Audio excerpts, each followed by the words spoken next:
శ్రీమాత్రే నమ. జయ గురు దత్తాత్రేయ నమ.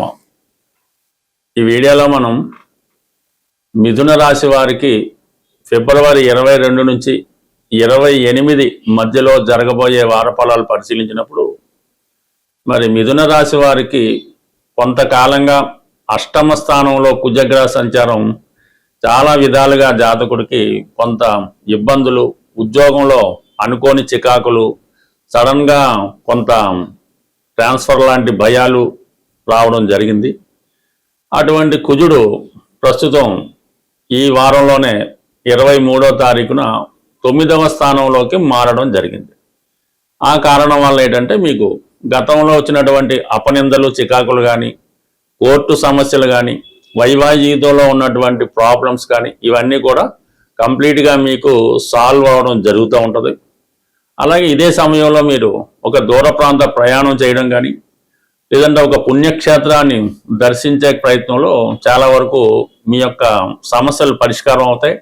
ఆ విధంగా మీరు కూడా భగవంతునికి మీ యొక్క మొక్కులు చెల్లించుకోవడంలో చాలా వరకు అనుకూలించే అవకాశం ఉంది. అలాగే పిల్లల విషయంలో కూడా కొంత అభివృద్ధి ఈ సమయంలో మీరు చూడటం జరుగుతూ ఉంటుంది. వాళ్ళు విద్యలో అభివృద్ధి కానీ, వారికి ఆరోగ్యపరంగా ఇబ్బందులు ఉంటే వాళ్ళు ఇంప్రూవ్మెంట్ అవడం కానీ జరుగుతూ ఉంటుంది. మొత్తం మీద ఏంటంటే కొంతవరకు మీ యొక్క వ్యక్తిగత జీవితంలో, కుటుంబ విషయాల్లో అభివృద్ధి అన్నది కనబడుతూ ఉంటుంది. ఉద్యోగపరంగా కూడా కొంత సడన్గా కొంత గ్రోత్ కూడా కనబడుతూ ఉంటుంది అనమాట. అంటే కొంతకాలంగా ఆగిపోయినటువంటి ప్రమోషన్ లాంటిది ఏమైనా రావడం కానీ, ఏదో చిన్న చిన్న లిటిగేషన్ల కారణంగానో, పిటిషన్ల వల్ల, ఎవరైనా కంప్లైంట్ చేయడం వల్ల, ఏదో ఒక చిన్న చిన్న కారణాల వల్ల జాతకుడు ఉద్యోగంలో కొంత ప్రమోషన్ ఆగిపోవడం కానీ, లేదా ట్రాన్స్ఫర్ ప్రయత్నం చేస్తుంటే ఆగిపోవడం కానీ, లేదా ఉద్యోగంలో కొంతకాలం సైడ్గా సెలవులో ఉండడం కానీ జరుగుతుంటాయి. ఇవన్నీ కూడా ఈ సమయంలో మీకు సంపూర్ణంగా క్లియర్ అవుతాయి. చిన్న చిన్న ఇబ్బందులు ఉన్నా అవి మీకు ఇంప్రూవ్మెంట్ అవుతాయి. అలాగే ప్రభుత్వ అధికారులు కూడా మీకు ఉన్నట్టు, అంటే ప్రభుత్వ ఉద్యోగులు అయితే ప్రభుత్వ అధికారులు, మీరు ప్రైవేట్ సంస్థలో ఉంటే మీకు మీ పైన మీకు గైడెన్స్ ఇచ్చే మీ టీమ్ లీడర్స్ మీకు అనుకూలంగా మారి గతంలో చేసినటువంటి మైనస్లన్నీ పోయి సంపూర్ణంగా ఒక కొంత అభివృద్ధి, ఒక కొత్త బాధ్యత మీ మీద పడడం జరుగుతూ ఉంది. ఇంకా కుజుడు భాగ్యస్థానంలోకి వచ్చినప్పుడు తృతీయాధిపతిగా ఉన్నటువంటి రవితో అక్కడ కలియడం జరిగింది. ఎప్పుడైతే ఈ రవి కుజులు కలిశారో జాతకుల్లో తన యొక్క ప్రతిభ పెరుగుతూ ఉంటుంది. ఇంతకాలంగా మీలో దాగి ఉన్నటువంటి ప్రతిభకు తగిన గుర్తింపు రావడంతో మీకు మీరుగా తెచ్చుకోవడం జరుగుతూ ఉంటుంది.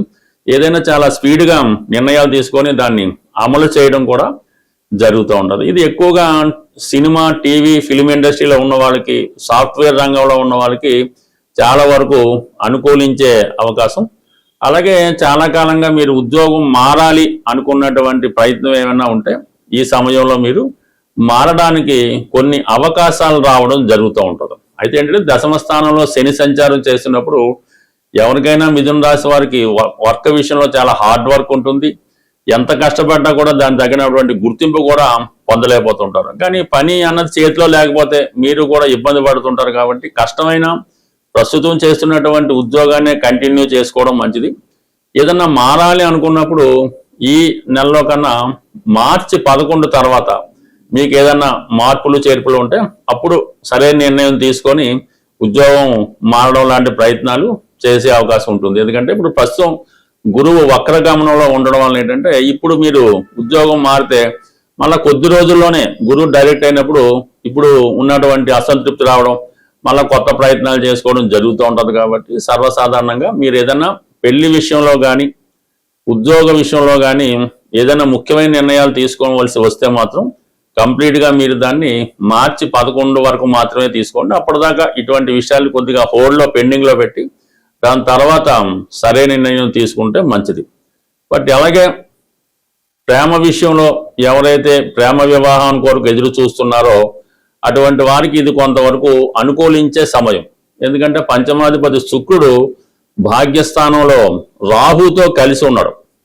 దాంతోపాటుగా గురువు యొక్క దృష్టి, అంటే సప్తమాధిపతి యొక్క దృష్టి వక్రగమనంలో ఉండడం వలన ఈ లవ్ మ్యారేజ్ చేసుకునే వాళ్ళకి ఏంటంటే కొంత సందిగ్ధత ఏర్పడడం జరిగింది. పెద్దల అంగీకారంతో చేసుకుందామా, లేదంటే ఇమీడియట్గా చేసుకొని తర్వాత పెద్దలే చెప్దామా, పెళ్లి చేసుకొని రహస్యంగా ఉంచుదామా, ఇలాంటి తర్జన భర్జనలో ఈ వివాహానికి సంబంధించినటువంటి ప్రయత్నాలు కొంతవరకు వాయిదా పడడం జరుగుతూ ఉంటుంది. బట్ ఏదైనా ఇంటర్ కాస్ట్ కొద్దిగా పెద్దలకు ఇష్టం లేని పెళ్ళిళ్ళు అయితే మాత్రం ఇప్పుడు జరిగే అవకాశం ఉంటుంది. దాని తర్వాత మీకు మార్చి 11 దాటితే అది పెద్దల అంగీకారంతో జరిగే అవకాశం కూడా ఉంటుంది. కాబట్టి మొత్తం మీద ఏదైనా ప్రేమికులు పెళ్లిగా మారడానికి ఇది ఒక అవకాశం ఉంటుంది. ఏదేమైనా మీ యొక్క పరిస్థితులను బట్టి, మీ పెద్దవాళ్ళ అభిప్రాయాన్ని బట్టి పెళ్లి విషయంలో కూడా ఒక మంచి నిర్ణయానికి వస్తే తొందరలో ఇలాంటి ప్రేమ వివాహం కానీ, ఇంటర్ కాస్ట్ వివాహం కానీ, కొద్దిగా ఆదర్శ వివాహం లాంటిది ఈ సమయంలో జరిగే అవకాశం ఉంటుంది. సాధారణంగా ఈ గోచార రీత్యా వచ్చే ఫలితాలు ఏలినాడు సేన అవచ్చు, జన్మసేన అవచ్చు, అష్టమసేన అవచ్చు, రాహు ప్రభావం అవచ్చు, ఇవి జాతకుడు తన ప్రయత్నపూర్వకంగా మార్చుకునే అవకాశం ఉంది. తనకు అనుకూలంగా కూడా జాతకుడు మార్చుకోవచ్చు. అంటే ఈ గోచార ఫలితాలు జాతకుడిని ఇండికేట్ చేస్తుంటాయి, ఇది జరగబోతుంది సుమా, ఈ ఉద్యోగంలో నీకు ఇబ్బంది రావచ్చు, లేదంటే నీకు హెల్త్ పరంగా ఈ ప్రాబ్లం రావచ్చు అని ముందుగానే హెచ్చరించడం జరుగుతున్నవే ఈ గోచార ఫలితాలు. అయితే వీటిని జాతకుడు ముందు జాగ్రత్తగా దాని నుంచి బయటపడే అవకాశం ఉన్నది. అలాగే కొన్ని తనకు అనుకూలంగా కూడా ఉపయోగించుకోవచ్చు. జాతకుడు ఏదో ధనం అవసరం ఉంది, అప్పు కోసం ప్రయత్నం చేస్తున్నాడు, ఈ గోచార రీత్యా ఈ గ్రహాలు మీకు అనుకూలించినప్పుడు సులభంగా మీకు అప్పు దొరకడం జరుగుతూ ఉంటుంది. అదే ఎవరి దగ్గర దొరుకుతుంది? బ్యాంక్ దగ్గర, బంధువుల దగ్గర, భార్య దగ్గర, అన్నదమ్ముల దగ్గర అన్నది కూడా గోచారం మీకు చెప్తూ ఉంటుంది. ఆ విధంగా మీరు ఆ స్నేహితుల దగ్గర, ఎవరి దగ్గర ప్రయత్నం చేయడం వల్ల ఆ సమయానికి ధనం అన్నది దొరుకుతూ ఉంటుంది. దాంతో మీరు అవసరాలు కూడా తీసుకోవచ్చు.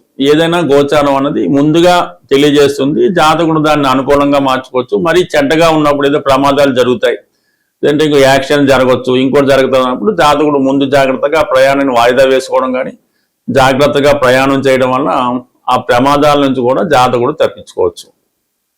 అయితే చాలా మంది మేము చేసినటువంటి అప్పులు ఎలా బయటపడతాయి, అంటే రుణాల నుంచి ఎలా బయటపడతా ఉంటారు. అంటే రుణం అన్నప్పుడు చాలా రకాలు ఉంటాయి. తల్లిదండ్రులకు సేవ చేయవలసింది, వాళ్ళ బాధ్యత చూడవలసిన రుణం ఉంటుంది. చెల్లెళ్ళకో అక్కలకో పెళ్లిళ్ళు చేయడం బాధ్యత ఉంటుంది, ఇది కూడా రుణమే అంటారు. ఈ రుణం కోసం కొంతమంది అడిగితే దానికి పరిహారం పనిచేస్తూ ఉంటుంది. మీ చెల్లెలు గారికో లేదంటే మీ అక్కగారికో పెళ్ళి అవ్వట్లేదు, ఏదో పరిహారం, వాస్తు పరిహారం ఇంకోటో చెప్పడం వల్ల అది 100% ఆ రుణ ప్రయత్నం అన్నది తీరిపోతుంది. అంటే ఆ బంధం, ఆ రుణం, ఆ భారం మీరు తగ్గించుకోవచ్చు. అయితే ధనం, ఏదో అవసరానికి మీరు ధనం అప్పు చేస్తారు, ఏదో ఇల్లు కొన్నాక అప్పు చేస్తారు, లేదంటే పెళ్లి చేయడానికి అప్పు చేస్తారు, ఇంకొక ప్రయత్నానికి అప్పు చేస్తారు, లేదంటే సొంత అవసరాలకో, జోదానికో, ఇంకో దానికో, వ్యసనానికో ఏదో కారణం వల్ల అప్పు తెస్తూ ఉంటారు. అయితే కొన్ని లగ్నాల వారికి, కొన్ని రాసుల వారికి అప్పు చిన్నగా మొదలవుతుంది. ఒక 10,000తో మొదలై అది 10 లక్షలు, 10 కోట్ల దాకా మారుతూ ఉంటుంది.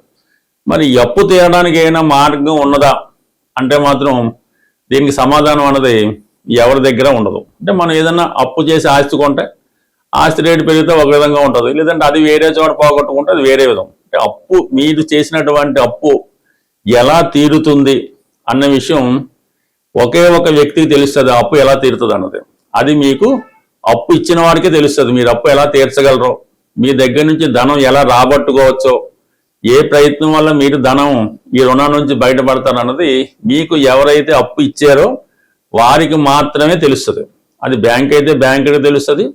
పర్సనల్గా మీరు ఎవరి దగ్గర అప్పు తెచ్చుంటే వాడు ముందుగానే అనుకుంటాడు, ఈ అప్పు ఇచ్చినప్పుడే మీకు ఈ విధంగా ఇతని దగ్గర నుంచి మనం డబ్బు తీసుకోవచ్చు, పర్వాలేదు, వీళ్ళ బంధువులో ఇంకోటి ఉన్నారు, లేదంటే వీడికి ఏదో ఉద్యోగం వస్తుంది, వీడి దగ్గర ఉన్నటువంటి ఆస్తి విలువ పెరుగుతుంది అని వాడు ముందుగానే ఊహించి మీకు అప్పిస్తాడు తప్ప ఎటువంటి తెలివితేటలు లేకుండా వీడైతే మీకు అప్పు ఇవ్వడు. అందువల్ల మీరు అప్పు తీరాలి, సిన్సియర్గా మీరు అప్పు తీర్చాలనుకుంటే మీకు ఎవరైతే అప్పు ఇచ్చారో వారి దగ్గరికి వెళ్ళి, అంటే వారిని మీ ఇంటికి పిలిచి చక్కగా అతనికి భోజనం అది పెట్టి అతనితో మాట్లాడి మీ యొక్క కష్టాన్ని అతనికి చెప్పుకోవాలన్నమాట. ఈ విధంగా ఉందండి, మీకు నేను ధనం ఇవ్వాలి, నాకు తీర్చే మార్గం కనబట్టలేదు, ఈ తీర్చే మార్గం మీరు చెప్పగలరా, ఏ విధంగా నేను దీని నుంచి బయటపడగలను అంటే మాత్రం ఖచ్చితంగా ఆ వ్యక్తి మీకు మరి మీ యొక్క అప్పు తీరే మార్గాన్ని ఆ జాతకుడు మీకు, అంటే ఆ వ్యక్తి మీకు సూచించడం జరుగుతుంది. ఇది తప్ప వేరొక మార్గం అయితే మీకు, అంటే ఎగ్గొట్టడం వేరే సంగతి, మీరు సిన్సియర్గా అప్పు తీర్చాలనుకుంటే మాత్రం మీకు అప్పు ఇచ్చిన వ్యక్తి ఒక్కడు మాత్రమే మీకు ఈ సమస్యకి పరిష్కారం చెప్పగలడు. అతనే మీ యొక్క రుణ సమస్యల నుంచి బయటపడగలడు. ఎటువంటి మొగమాటం లేకుండా వాడు ఎంత శత్రువైనా 100% మీరు అతని ఇంటికి వెళ్ళినా పర్లేదు, అతన్ని మీ ఇంటికి తెలిసి మీ యొక్క స్థితిగతులన్నీ చెప్పి మీ సమస్య చెప్తే అతను ఖచ్చితంగా మీకు ఒక మంచి పరిష్కారాన్ని చెప్పగలడు. అది ఖచ్చితంగా అమలు చేయండి. మీరు ఒకరికి ధనం ఇవ్వాల్సి ఉండి ఆ ధనం కొరకు ఆ వ్యక్తి ఇబ్బంది పడుతుంటే మీ జీవితంలో ఏదీ కలిసి రాదు. ఏం చేద్దామన్నా కూడా నష్టపోతూ ఉంటాయి. కాబట్టి ముందు ఎవరైతే మీకు అప్పిచ్చారో ఆ రుణం నుంచి బయట పడినప్పుడు మాత్రమే తర్వాత జీవితంలో మీకు సక్సెస్ అయితే వస్తుంది తప్ప ఊరకనైతే రాదు. మీరు ఎన్ని మంత్రాలు చదవండి, ఎన్ని పూజలు చేయండి, ఎన్ని దానాలు చేయండి, ఇవన్నీ కూడా మీకు టెంపరీగా మీకు స్వస్థత చేకూర్చగలవు తప్ప రుణ ప్రయత్నం నుంచి బయటపడాలంటే ఇది ఒక్కటి మాత్రమే ఏకైక మార్గం. స్వస్తి.